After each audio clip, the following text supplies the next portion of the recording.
Hey guys, Gunpowder Handshake back here again. Today we're going to be going over the 1911, the 92FS, and the HP-22A by Phoenix Arms. We're going to go over some of the accessories, magazines, and ammo, and just a little bit of review on what I think of the guns thus far. Also in the next video, be sure to check out the Remington 770, some info about it. Alright, to first start off, we got the Phoenix Arms 22A. Everything is safety checked.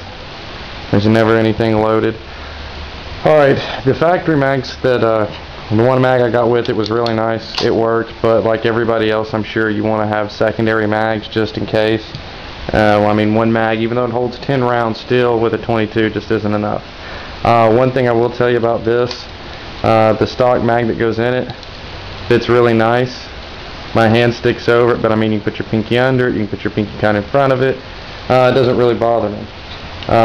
Now, downfall to the same weapon is the extended mag. I paid $14 extra for this one. The standard mags I think were about 9 or 10. And the only thing with it is, if you grip it, if you'll notice the flaw design here, how the mag actually sticks out further than the rest of the gun. And it kind of makes your pinky kind of set down and out more on the knuckle, more raised. It doesn't seem as nice to fire. So if I had to do it over again, I would just grab a 4th standard mag.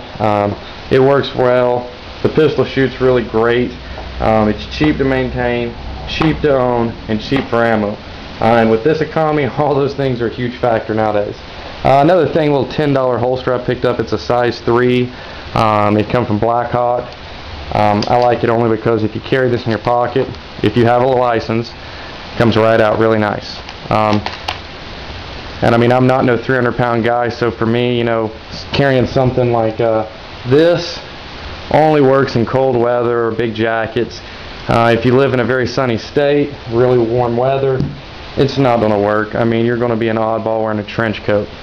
So something like this, I mean, you can still kill somebody with a 22. You can kill somebody with any gun as long as you can shoot it. But with this, it goes in and out, very simple. The holster kind of goes in your pocket a little tough, but once it's in your pocket, I mean, it comes right out. It's harder to push back down into it than it is to pull it right out. But it's really great.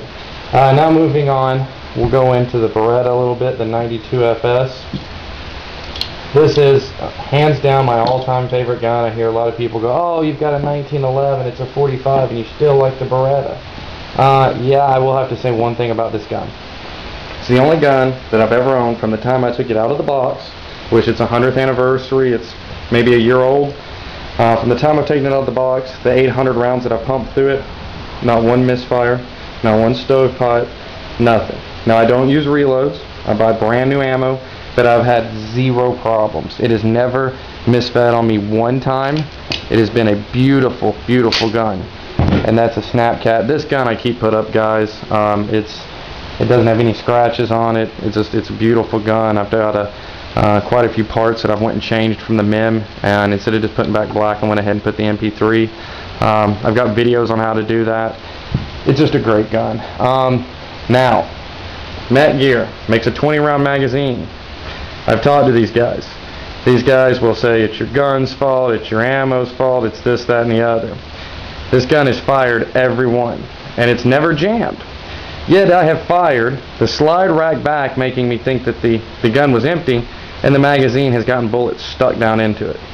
So, on that note, guys, I'm not a big fan of the Netgear. All the factory Beretta mags you see here, no flaws, nothing wrong. This one is even a, it was one that was made for like a law enforcement's gun that you had to have the mag to fire the gun. This gun will actually fire without a magazine in it. It works flawlessly. This one I've had problems. A buddy of mine rented a gun to use at a local store to shoot, to see what he thought about the Beretta. He started off with this. It was brand new. Pumped 40 rounds through it. He just had so many problems out of the magazine. It wasn't the gun. He got discouraged about the gun. We loaded each one of these fully. I think 17 rounds each. It never misfire. Never misfire. It's not the most accurate gun in my opinion. It is accurate, but it is not the most accurate. I just love it. This is the holster that I carry. I kind of bought for it when I first got the gun because I was really excited about it and thought I'd be carrying it more. But the only thing I don't like about it is that it leaves so much of the gun exposed, and I really like this gun. I don't want any scratches on it.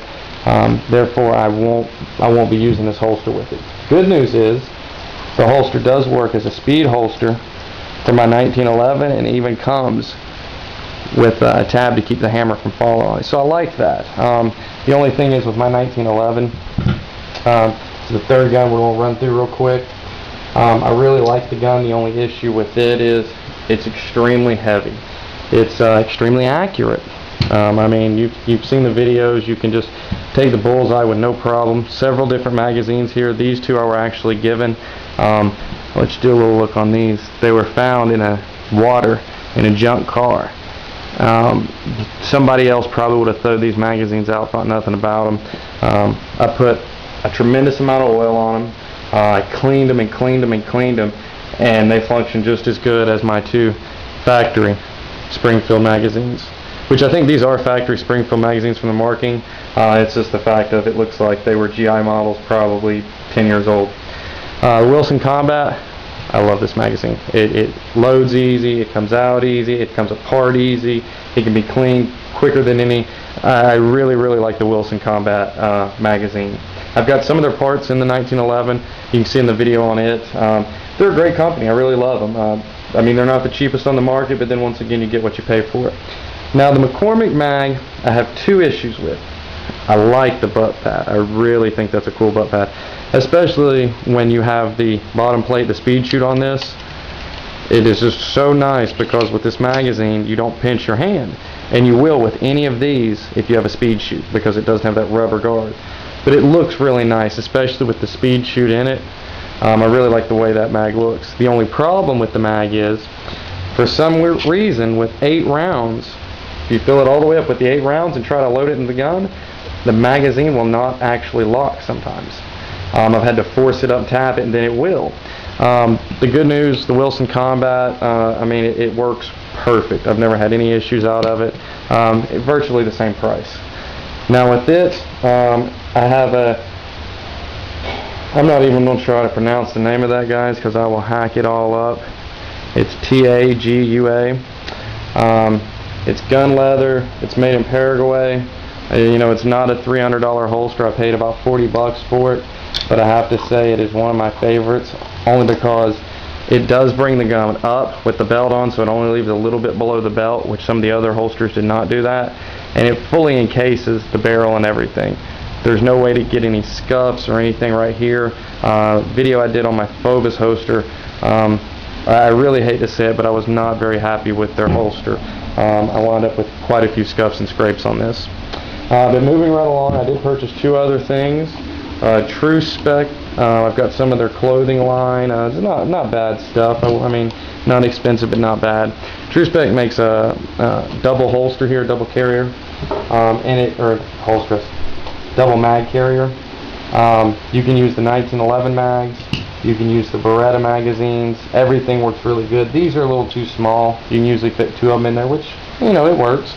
But I do have Springfield give me the factory mag carrier for mine, which I really like. You just got to loosen the tension screw on it a little bit, so it makes going in and out a little easier. But other than that, that's everything, all the reviews. So tune in next time. I'm going to do a quick review on the Remington 770. A lot of issues I've read about with the bolt sticking and various things of that nature. I've never had any of those problems, but we'll talk about that in the next review. Thanks, guys.